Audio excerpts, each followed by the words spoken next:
एक army officer होता है जिसका नाम रविंदर होता है। उसकी ड्यूटी पश्चिमी बंगाल सिलीगुड़ी में लगती है। वहाँ वो ड्यूटी करता है और रहने वाला वो देहरादून का ऑफिसर था। सिलीगुड़ी में ड्यूटी करता था। ड्यूटी जैसे छूटता था, उनका आदत था वहाँ से वो छूटते थे डायरेक्ट बियर बार में जाते थे। 2 पैक पीते थे, पीने के बाद ही क्वार्टर जाते थे। ऐसे कई महीने चलता रहा।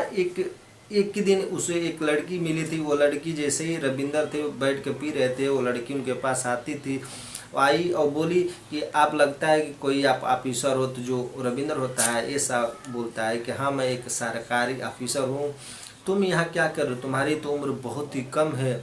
तो जो लड़की होती है जिसका नाम अंजलि होता है वो बोलती है साहब मैं यहाँ पर डांस करती हूँ, डांस से जो भी पैसे मिलता है मेरे घर का खर्चा चलता है। जो रविंदर होता है वहाँ से पीते हैं, वो चुपचाप उठते हैं, वहाँ के अपने क्वार्टर के लिए रवाना हो जाते हैं। और दूसरे दिन दोस्तों वो डायरेक्ट अंजलि के घर पर पहुँच जाते हैं। तो अंजलि के घर पर पहले से 2 पैक बना के रेडी थी। जो रविंदर पहुंचते हैं तो जैसे दरवाज़ा खोलते हैं तो देखते हैं कि सामने सोफे पर अंजलि बैठ के पैक बना रही है। फिर देखते हैं ये एक दूसरे को बहुत पसंद करते थे। जो रविंदर थे उस लड़की को इतना चाहने लगे थे कि उस पर जान छिड़कने लगे थे। फिर वो वहाँ जाते हैं, बैठते हैं और बैठते दोनों एक दूसरे के साथ पीने लगते हैं। पीते पीते अंजलि होती है उस दिन कुछ ज़्यादा ही पी लेती है। कुछ देर बाद अंजलि नशे में होने के कारण अपने कपड़े उतारने लगती है, एक एक कपड़े करके उतार देती है। फिर रविंदर से बोलती है क्या कर रही हो। रविंदर ये बोलते हैं तुम ये क्या कर रही हो। बोलती है कि तुम भी अपने कपड़े उतारो, आप हमें खुश कर दो। जो साहब इतना सुंदर लड़की आपको कहाँ मिलेगी। दोनों एक के साथ दूसरे के साथ संबंध बनाने लगते हैं। 1 घंटा तक संबंध बनाते हैं और संबंध बनाने के बाद दोनों अलग अलग हो जाते हैं। और 1 महीने बाद रविंदर की बीवी को ये बात पता चलता है। तो रविंदर की बीवी के बीच में एक घटना घट जाती है कि जान के आप दोस्तों हैरान हो जाएंगे, आपको पैरों तले ज़मीन खिसक जाएगी। ये कहानी दोस्तों उत्तराखंड की है। उत्तराखंड का वहीं का रहने वाला रविंदर होता है, जिसकी पत्नी का नाम चिंता बताया जाता है। दोस्तों रविंदर एक आर्मी ऑफिसर होता है।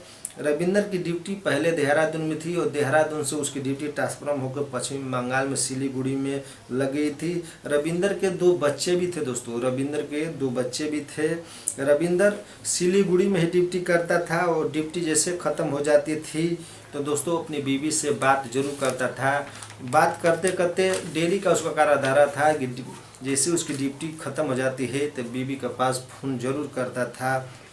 एक दिन अपनी बीवी के पास शाम को तो फ़ोन करता है रविंदर, तो अपनी बीवी से झगड़ा हो जाता है। उसी गुस्सा को शांत करने के लिए रविंदर ड्यूटी से छूटता है और डायरेक्ट जाकर बियर बार में बैठ जाता है। वो पैक पीने लगता है। पीते पीते उसको इतना नशा चढ़ जाता है कि वो भूल ही जाता है कि आज मैं एक सरकारी ऑफिसर हूँ और किसी का पति हूँ। एक बार दोस्तों उसके साथ अंजलि मिल जाती है। फिर वहीं पे वही घटना एक दूसरे साथ संबंध बनाने लगते हैं, जो आपको मैं पहले ही बताया। एक दिन अंजलि रविंदर को फ़ोन करके बोलती है कि मैं तुम्हें मिलने के लिए देहरादून आ रही हूँ। फिर रविंदर मना करता है कि मेरे पास जगह नहीं है, तुम कहाँ रहोगी। तो जो अंजलि होती है जो बियर बार में डांस करती थी लड़की, वो होती है, वो बोलती है काम करो तुम एक होटल बुक कर लो, होटल में हम मिलेंगे जुलेंगे, फिर मैं वहाँ से रिटर्न आ जाऊँगी, तुम्हें एक सरप्राइज़ देना है। जो रविंदर होता है बोलता है ठीक है आ जाओ। फिर रविंदर एक होटल में कमरा बुक करता है, उस कमरे में दोनों मिल रहे होते हैं। तो अंजलि एक होटल में उसको लेकर जाता है, पूरी रात उसके साथ रहता है और रह के सारी बात बताता है। फिर उसको अंजलि ये बोलती है कि मैं तुम्हारी बच्चे की माँ बनने वाली हूँ, तुम मुझसे शादी कब करोगे। जो रविंद्र होता है ये बात सुन के उसके होश उड़ जाते हैं। वो अंजलि को समझाता है कि देखो अभी मेरे पास टाइम नहीं है, जब टाइम होगा मैं तुम्हें बता दूंगा। तब तक जो रविंद्र था उसकी बीवी चिंता थी, फ़ोन करती है। जो फ़ोन होता है जो रविंद्र अटेंड नहीं करता, उठाता नहीं है, तो परेशान होकर जो उसकी बीवी चिंता थी, जो रविंदर का एक दोस्त होता है उसके पास फ़ोन करती है और रविंदर से पूछती है कि आपके दोस्त कहाँ हैं, उनसे मुझे बात करनी है। तो जो उसके रविंदर के दोस्त होते हैं ये बोलते हैं कि वो तो रविंदर जो देहरादून चले गए हैं, आपको पता नहीं है, उनका तो 15 दिन जाके वो देहरादून हो गया। जो उसके दोस्त की बात जब सुनती है, उसकी बीवी तो हैरान हो जाती है और सोचने पर मजबूर हो जाती है कि देहरादून आए, मेरे पास क्यों नहीं आए। जो रविंदर और जो अंजलि थी, एक होटल में दोनों रंगरलियाँ मना रहे थे। फिर दोबारा फ़ोन करती है, फ़ोन नहीं अटेंड करते। फिर उस होटल से वो सुबह उठती है और वो अंजलि को लेके बस स्टॉप पर जाता है रविंदर, और वहाँ से बस पकड़ा देता है पश्चिम बंगाल का। और वहाँ से रविंदर अपने क्वार्टर के लिए रवाना हो जाता है। क्वार्टर पर जैसे ही जाता है तो उसकी बीवी आती है, बीवी उस पर चिल्लाने लगती है। तो बीवी कोई बात समझाता है कि मेरे पास इतना टाइम नहीं था कि मैं तुम्हारे पास आ सकूँ, मैं ड्यूटी में बिजी था।